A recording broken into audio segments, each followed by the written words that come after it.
28, Yeah. 29, 30. 30.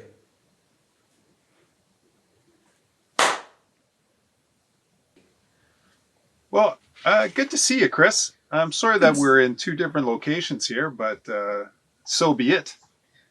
So be it. Isolation, self-isolation. I'm just going to slip my glasses on here for a second. My first story this week is about copyright. Oh.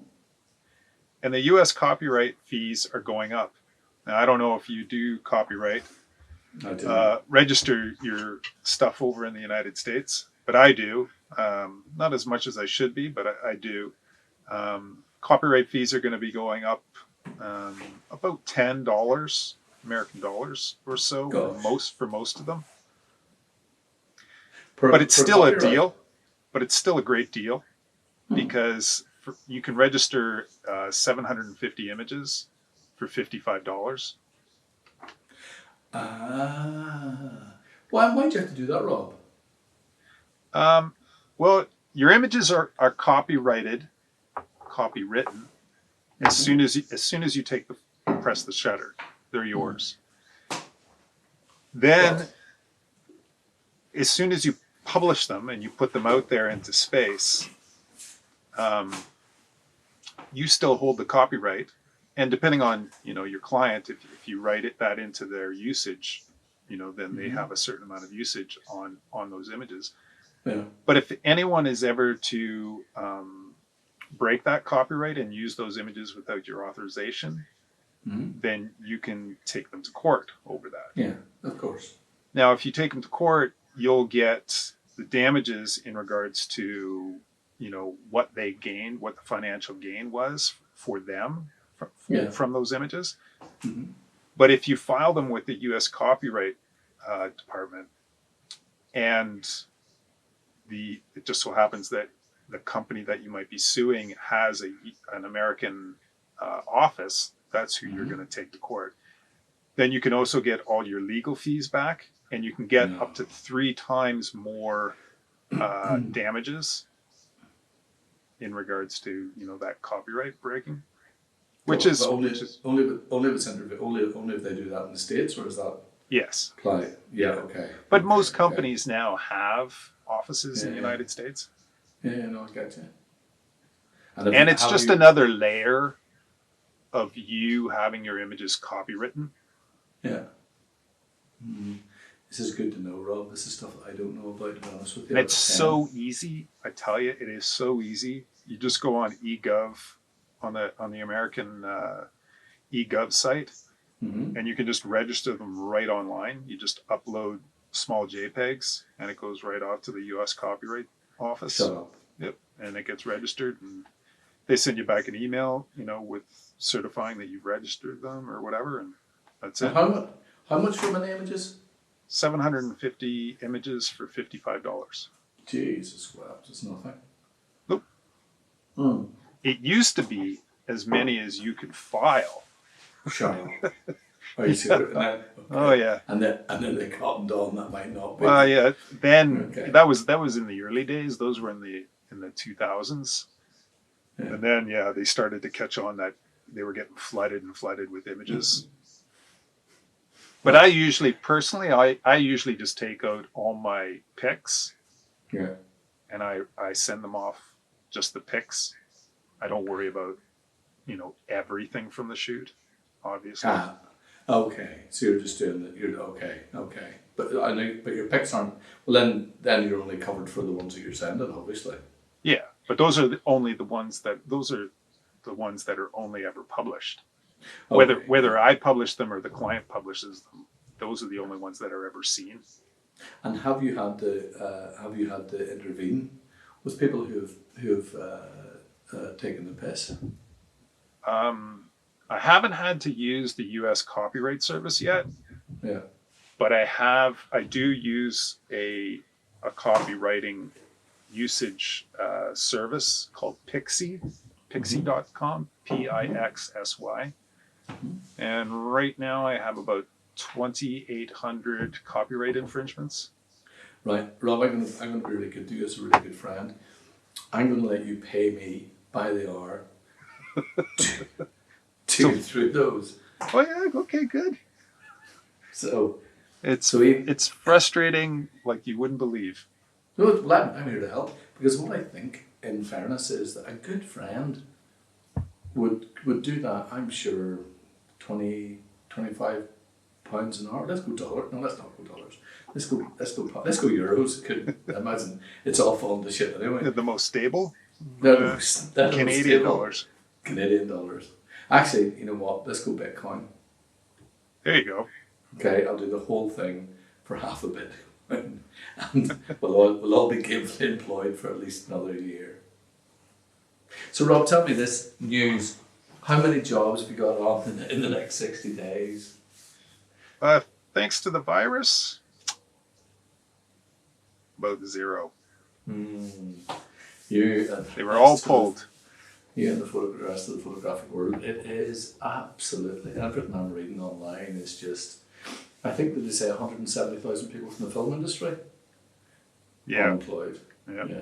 It's just, it's, they keep saying, I hate the word unprecedented, but this is unprecedented, or as you would say, unprecedented. Precedented. I miss the 2 cameras, Rob. I keep looking to my window to wink, and there's only one badly framed, probably not level camera in front of me. That is an A9 that doesn't have, what do you call those things that you have? You have profiles. Is it profiles? Yep. Yeah, don't have it. So I'm badly lit by a really strong LED. I haven't taken off my scarf, which earlier on I must say that Rob said that I'm going to put it up here, but I'll ruin the sound. It didn't do anything, and I had to disagree with Rob and say that it actually did cover my double chins. But now that I'm inside, I just look foolhardy. Wearing like a 1920s fool.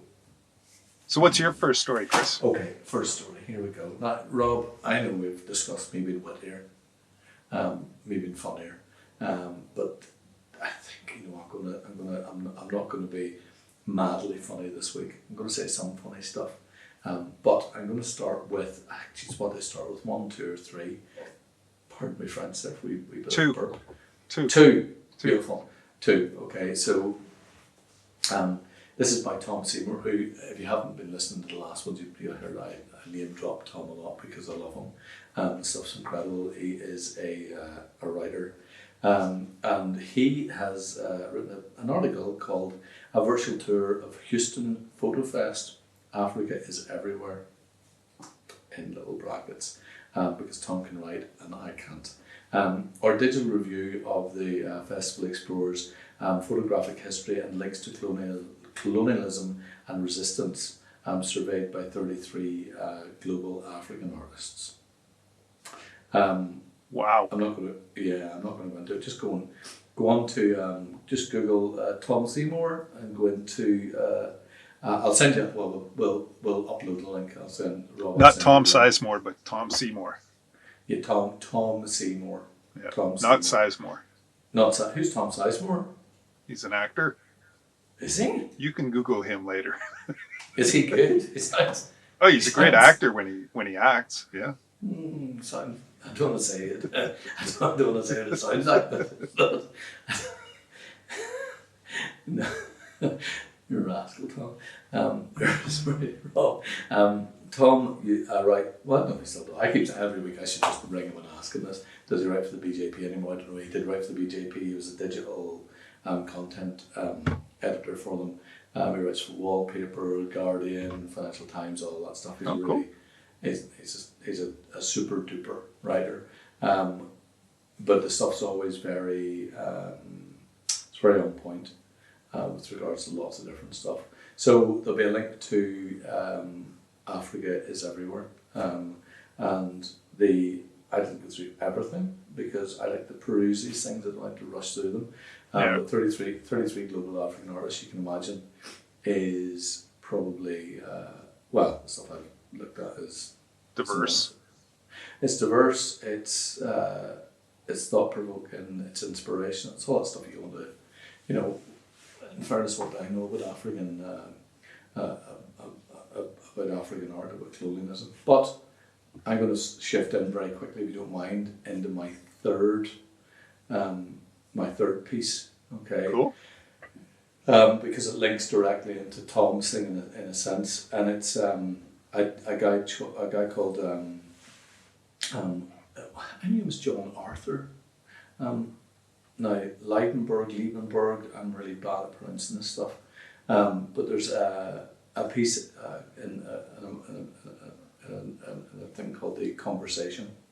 I actually sent this to Tom Seymour today because I don't know, he maybe is aware of it, he's maybe not aware of it. But John Liebenberg was a friend of mine.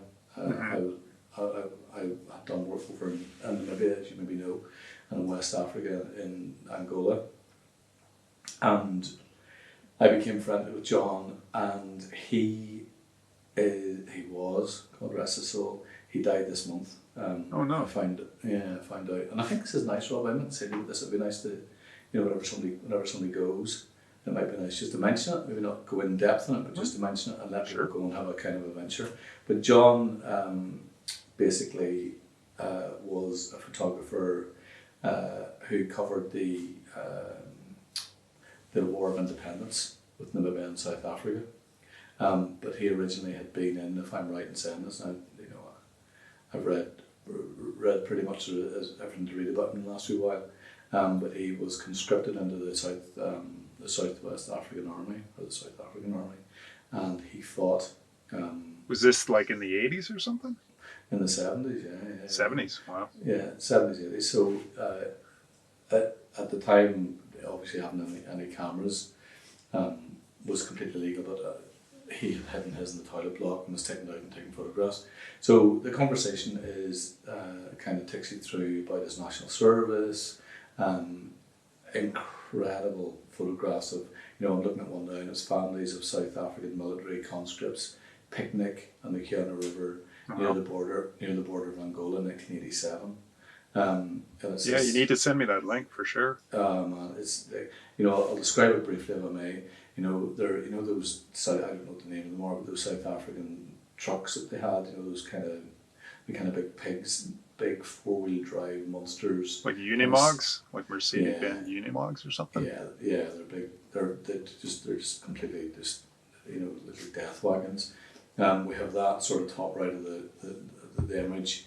A kind of an oasis behind them with trees, and then you have this kind of crazy umbrellas with people, men kind of in khaki shorts and khaki tops, and families kind of just sitting about like an everyday picnic. Mm-hmm. You know what I mean?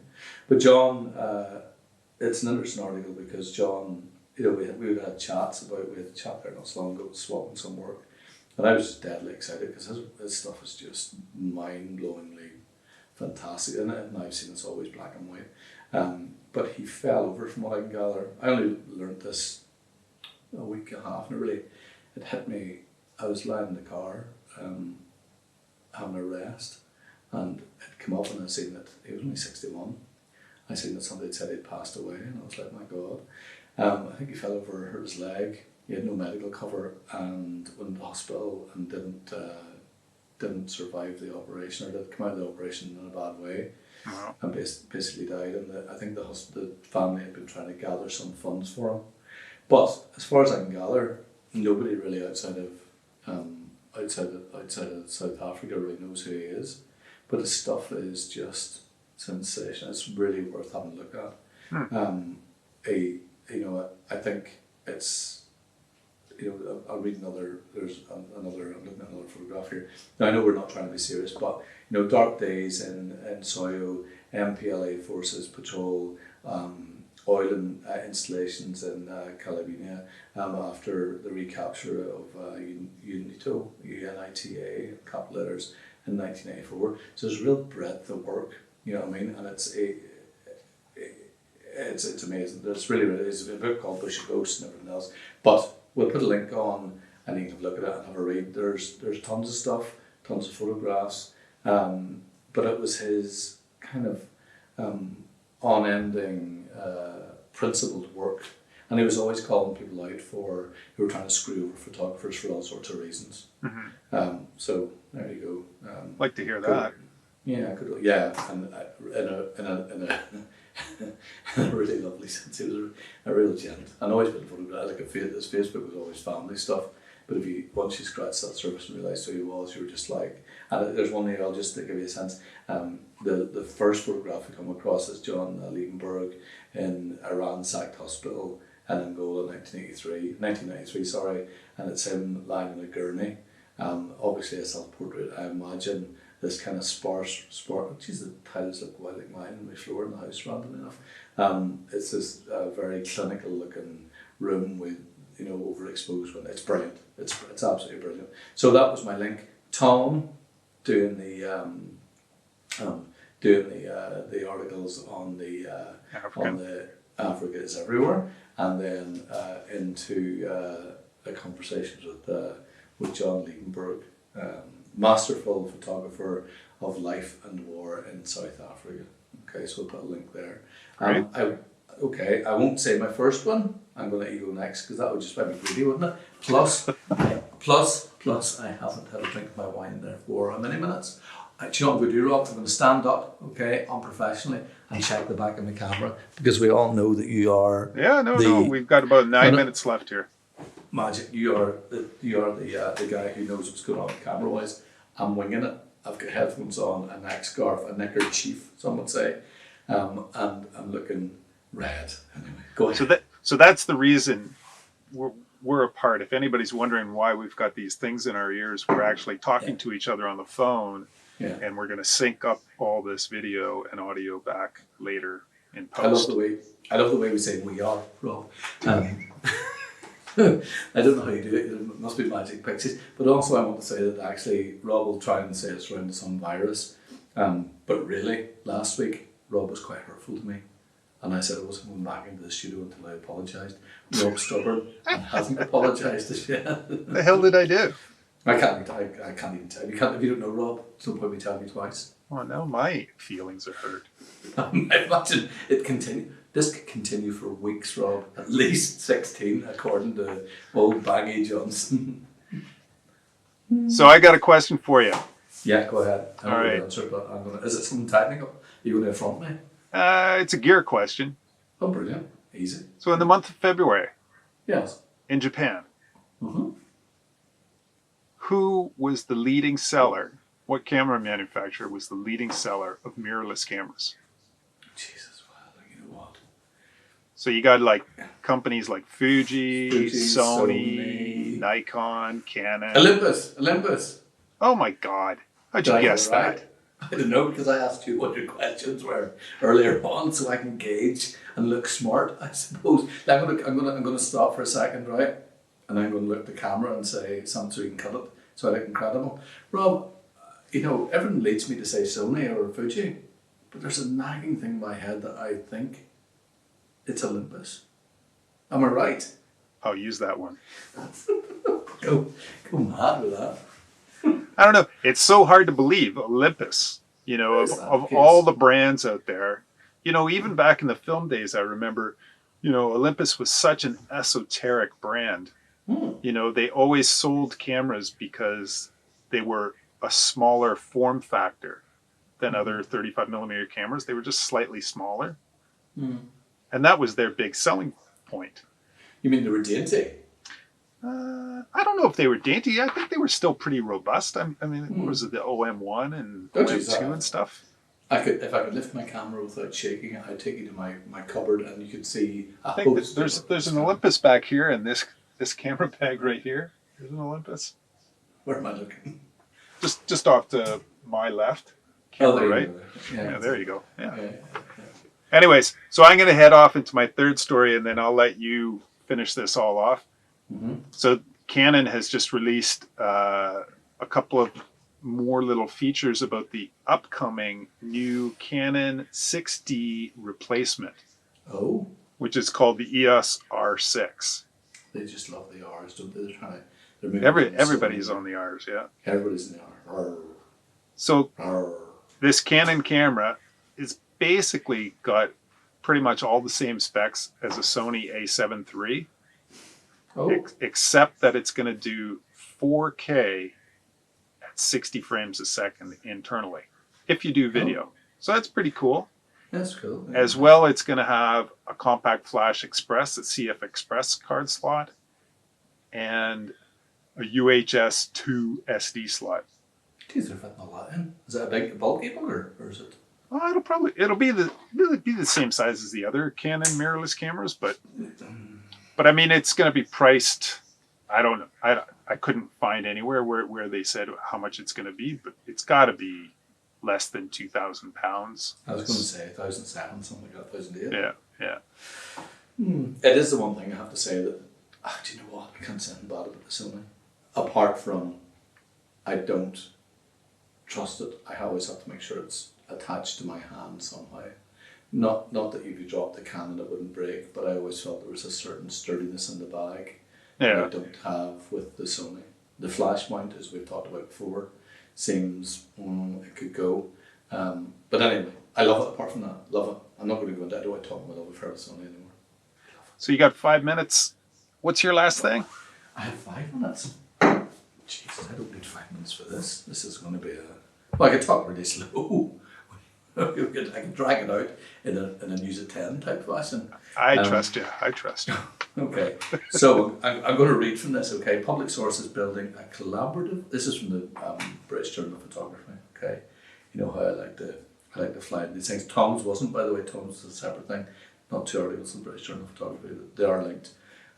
Public sources building a collaborative archive of life for the COVID-19 archive, an online project from Public Source, the Manchester-based publisher behind the photographic magazine. I'm sure you know this already. Then there was us. The aims to feature work of photographers and writers from across the globe who are recording life during the outbreak of the coronavirus, COVID-19.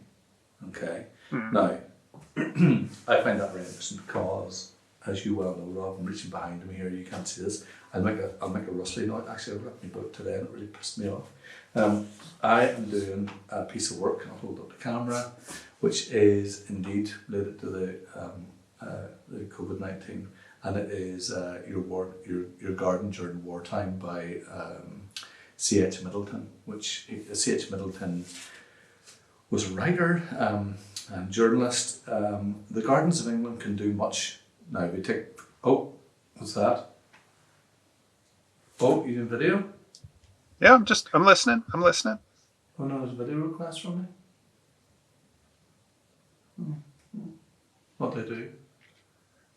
Continue on. Sorry, it was declining your offer there.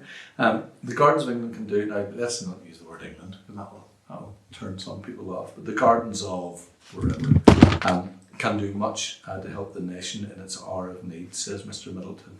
And here is Mr. Middleton himself to help trim our gardens' needs in the time of war. There are no lovelier things nor more peaceful spots on this earth than, he says like nice gardens, I'm just going to say gardens, but stern times are with us, and we must recognise them and, as it were, turn them into munition factories for beans, potatoes, or munitions of war as surely as bullets and shells. But the flowers are not forgotten entirely. We can have no better guide than Mr. Middleton with his help, and we can feel confident of making the very best of our gardens for our essential needs. So I'm going to do a piece of work which is kind of linked to my last story. It's a very brash way of getting my own work in, isn't it, really? I never think on it. But I'm sort of knocking the shit out of my own garden, taking away the beauty and turning it into a veg patch, I suppose. But I'm going to do it with the guidance. I'm going to go through chapter by chapter of good old Mr. Middleton. If you go on, in fact, I'll put a nice link in, or you'll put, I'll suggest a link and you can put it if you want, to our 1939 45 friend, to see what the crack is. And, if people are, I know there's people now going around documenting people standing at the window, self-isolating. And of course we can't meet them, but we can do portraits through a window. There's all sorts of work going on all over the place. Yeah. So I thought, why wouldn't I join in and jump on that merry bandwagon? So in 500 years, never none of us are here anymore due to COVID-19. We can't look at the work anyway. And there you go. That's my story. But I think that actually, you know, it's really pertinent that you and I are apart, Rob. Yeah. We both have our reasons, and now can I just, I'm going to say this, now you won't keep this in, of course, but I'll try and make it difficult. yeah, I'm keeping it all in. It's all being kept in. Okay, good. Well, you're not there because you have a massive responsibility with regards to 5,000 dogs. Is it 5,000? Something like that? 40 dogs. Huge number of dogs. And, you know, it's a beautiful thing, in fairness. And in fact, Rob, maybe I should stop doing the garden thing and just come and photograph you from a distance in your top field. Well, we have about 2 minutes left, and Okay. I actually wanted to talk to you a bit about this. You're trying to move me on. Good man, Rob. I don't want to talk about the top field anyway. Now, tell me. Oh. I don't have a problem Ran out. putting some of my life up on Instagram every now and then. Disconnected. Rob will think I turned him off. I don't have a problem. I didn't cut you off. I don't have a problem putting a little bit of my life up on Instagram every now and then.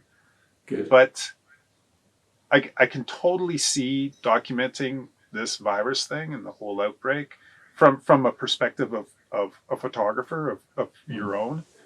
Mm. But I just don't know if I want to have that much of my life out there in the public domain when it comes to like personal things like this. Like, you know, everybody's dealing with this outbreak their own way. Oh, I get you. And for me, I mean, I'm really finding that it's a real time to self-reflect. Like, I get you. Like I'm totally thinking about my life and everybody around me and how important things are, as you could probably tell from my latest Instagram posts. Yeah, I understand. And I don't know if I want all my stuff out there all the time like that. I get you. No, But I know where you come from. Well, mine's document. Mine's yeah, you document everything. Yeah. But it won't.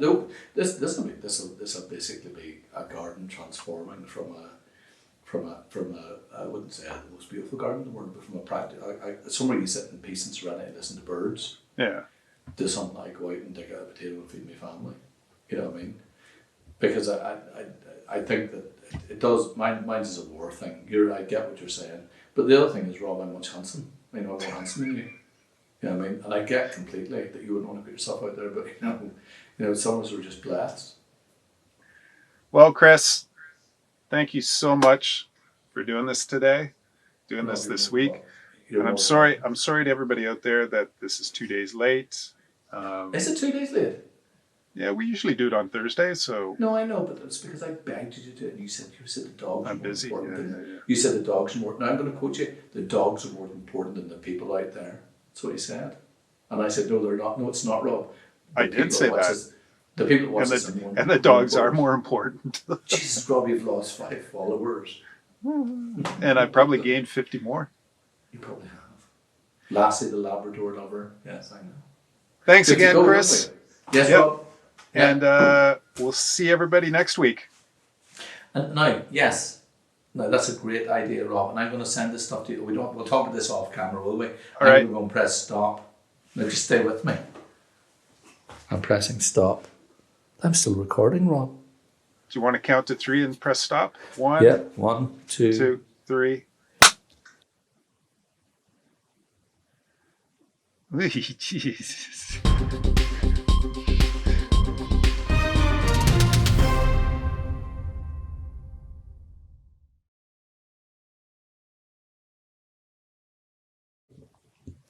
Okay, so that's 20 there, 21, 22, 23, 24, 25, 26, 27, 28, 29, 30.